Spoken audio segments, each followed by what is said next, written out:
Hey VC, it's Ron. Thanks for stopping by. Hope everybody's doing well. Doing pretty good tonight. You know, I'm chilling out, and I got the whole week off. So if you remember, 2 weeks ago I was on furlough, so I had a week off. This time it's vacation. So hey, if they're gonna pay me for it, I'm down with it. You know what I mean? So yeah, I got a pretty good little stack of wax to show today. Some albums. I got a couple 45s. So yeah, what's on the turntable? We're listening to some live gong from 1977, I believe it is. Yeah, live at the Hippodrome, May 28th, 1977, live in Paris. So that's what we're listening to right now. Okay, now if you saw my hippie stuff video a couple of videos back, some people watched it anyway, you saw this album, St. John Green. So I thought I would show it again, and I'll talk about it a little bit. I used to have this years and years ago, and I got rid of it. Don't ask me why, but I did. And so I found a nice clean copy of it in the antique mall, believe it or not. So yeah, got a great price on it. And I mean, isn't that a great cover? I mean, that is one of the best Psych covers of all time in my book. Just fantastic. The album is pretty good. It's pretty unusual for its time. It was groundbreaking in the way that it was kind of going beyond the boundary of music at the time. It was dark, it was gloomy, kind of nightmarish, and at the same time it was a bit campy. So I was reading about it, and this was a real band. You know, I used to think that they were a studio project put together by Kim Fowley and Michael Lloyd, but actually they were a real band.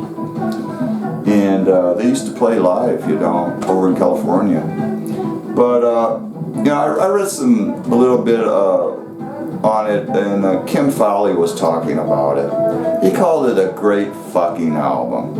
I mean, come on, this isn't a great album.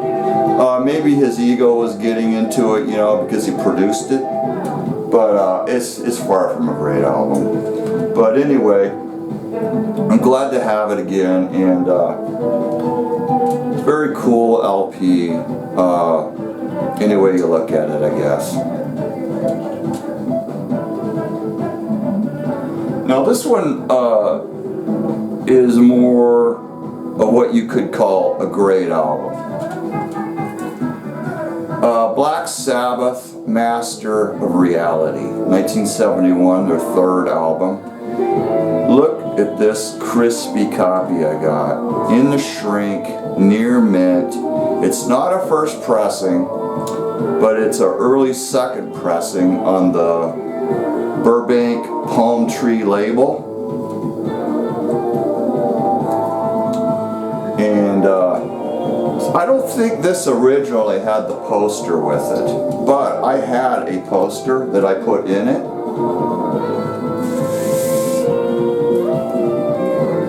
And when I found this inside of a Grand Funk Railroad album, I thought maybe it was original, but I did some checking, and I don't believe that it is. The reissues are darker and more shady, whereas the originals are lighter and have better coloring.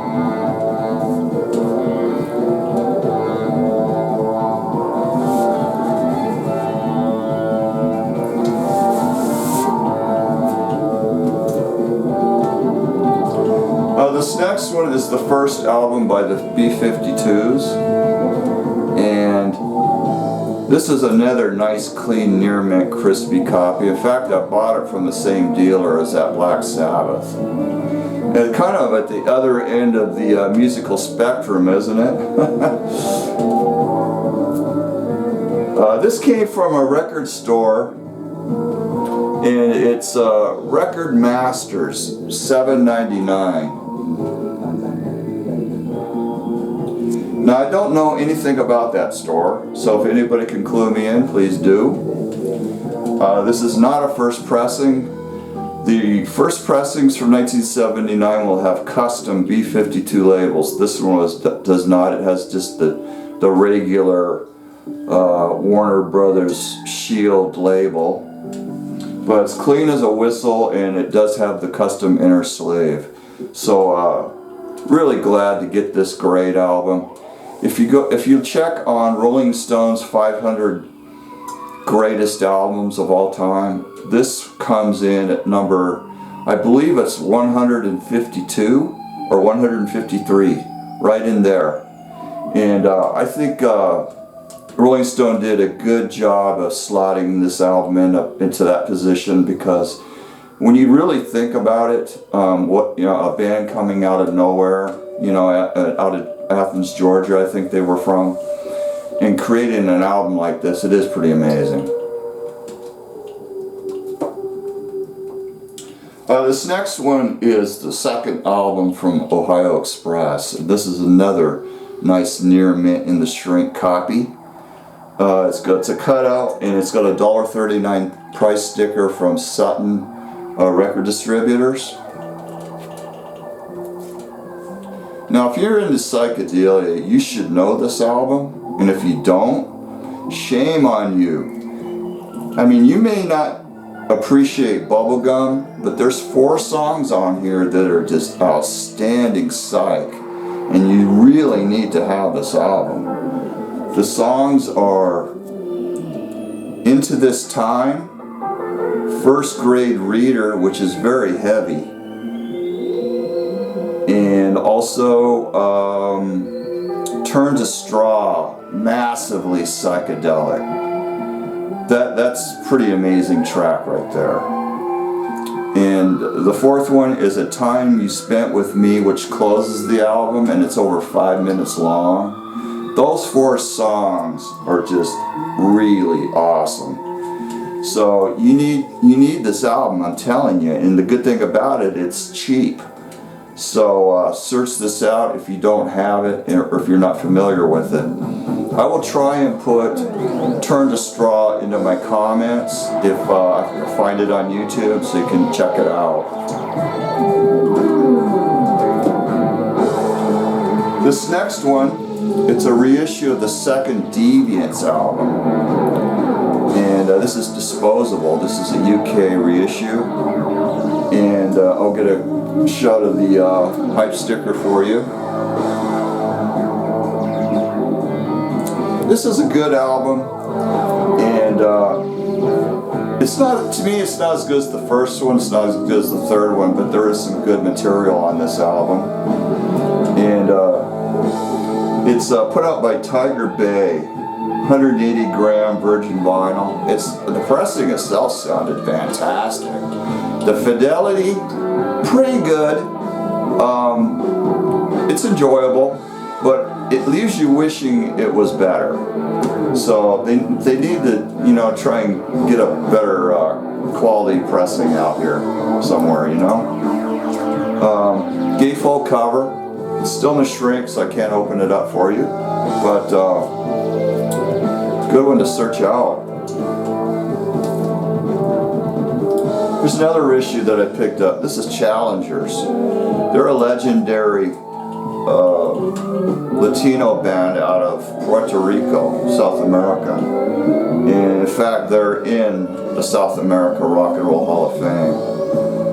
They started out as kids in the early 60s. That's why they've got the older style name. It really doesn't fit the times of 1969 when this album came out, but I guess they wanted to stick with it. Really good album. It's organ, lots of fuzz, and it's nothing real mind-blowing, but it's just a really nice, enjoyable album. They do sing in English, and this is a reproduction of the original cover. A nice glossy, heavy stock cover, and it's a gatefold.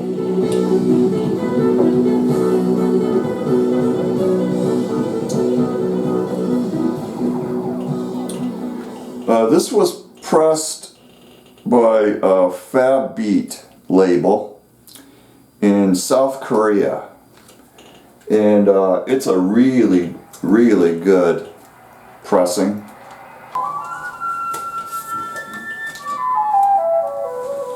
Okay, I had to break away for a second. I needed to get the poster. I had it set somewhere else. This has got a really nice heavy-duty poster that came with it.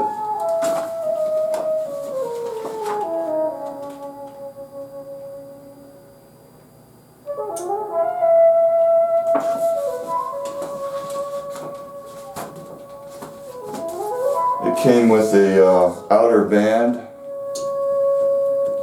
hike. Hopefully you're getting that.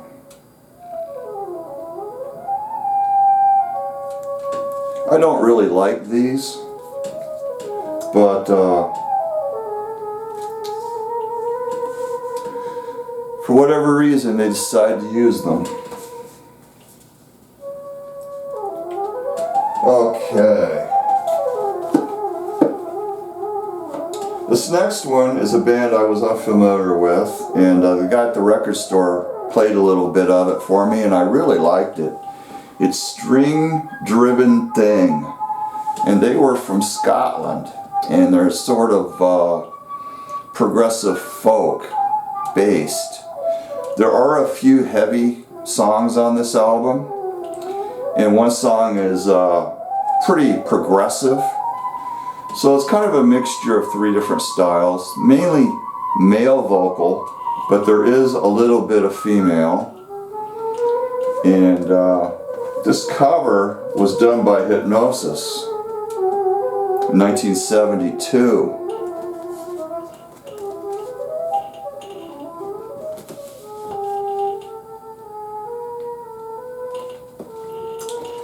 So this was recorded in London in 72, and it was produced by Shel Talmy.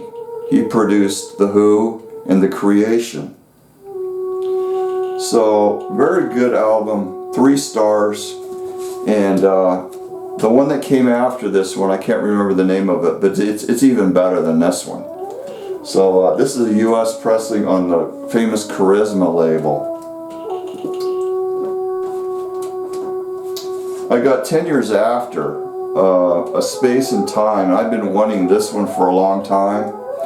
I see it around a lot, but the copies are either later copies or they're not in very good condition. So I got a nice early copy here with the white bordered background on the cover.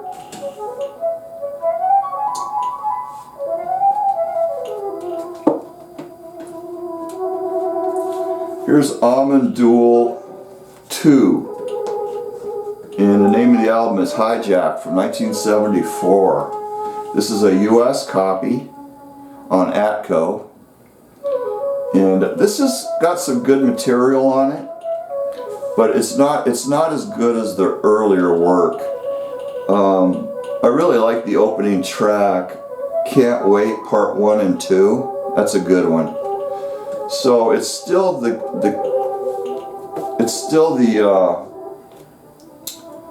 core of the original band. They hadn't changed too much by this time, but they were just the material is just not as wild as it was in the earlier days.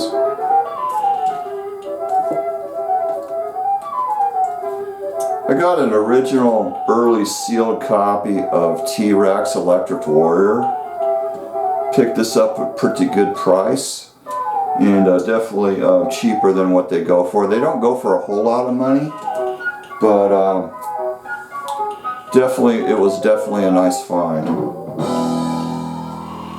Nice cover, no bends, no cutout hole, nothing like that.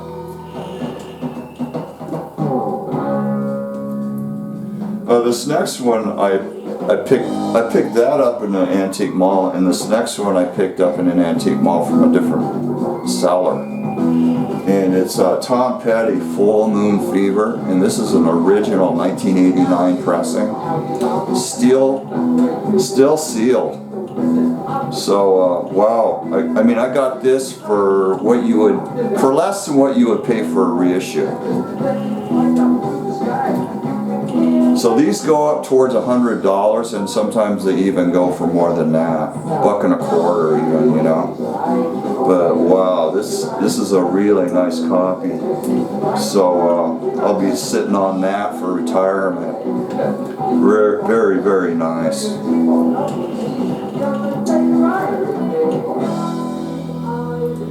Okay, this next one is a soundtrack, The Biggest Bundle of Them All, from 1967. And it has one track by Eric Burdon and the Animals, and they do the title of the movie. The name of the song is The Biggest Bundle of Them All. And as far as I know, the only way you can get that song is on this soundtrack, so it's quite a rare track for the Animals. So I never even heard it before till I found this album. So I picked this up for like $6, and it's clean, so I'm pretty happy about it. It had Robert Wagner in it, Raquel Welch, and Arthur Godfrey. So, not Arthur Godfrey, Godfrey Cambridge, different person. But yeah, very cool. And the final album that I'm going to show, it's a Warner Brothers promotional sampler from 1968. Very cool artwork on the cover. The vinyl's like near mint, white label promo.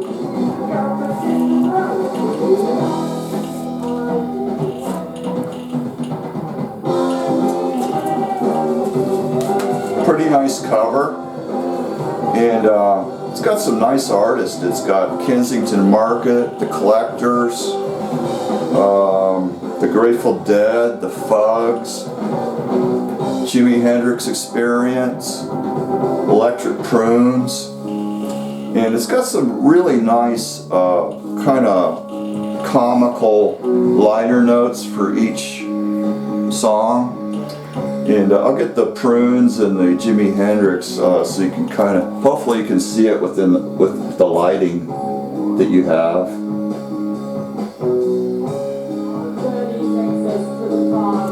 But anyway, the thing that really made my eyes pop when I was looking at this portion of it right here, where it lists the albums and the song, you know, everything.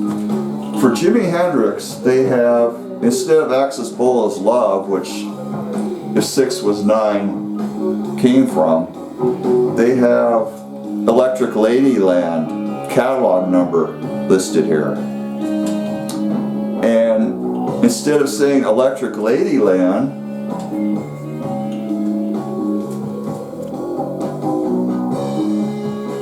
it says that. Electric Circus Lady. I thought, what the heck? You know what I think? I think this might have come out just prior to that album coming out, and that was the original working title. And then they changed it to Electric Ladyland shortly before it came out. That's the only thing I could think of. Either that or that's a big error, and I don't think it's an error. So that's very interesting.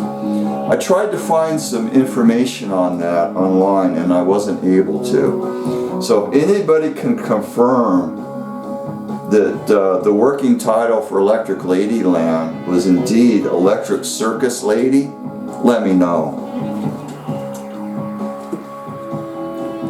Okay, I also picked up a couple of Monkeys 45 picture sleeves that I didn't have. These were dollar haulers, and they're pretty nice shape too. So I got this one. Both tracks are non-album for this single. And I also got this one, another later one. So now there's only like a couple of Monkeys picture sleeves that I'm missing. Okay, that's gonna do it for the showing. And I think I'll try and do another video, maybe by the weekend here. And it's going to be shrink and stickers. This will probably be my last installment, but I was able to get together enough for another showing, so I'll be doing that. It is an extremely popular series, but I've noticed that there's a certain core of people that enjoy it, and so it's worth doing. So I'm going to do that for you guys. So everybody take care, and I apologize for any crude language that might have been in this video, especially that's aimed at the ladies. So everybody take care, and catch you next time.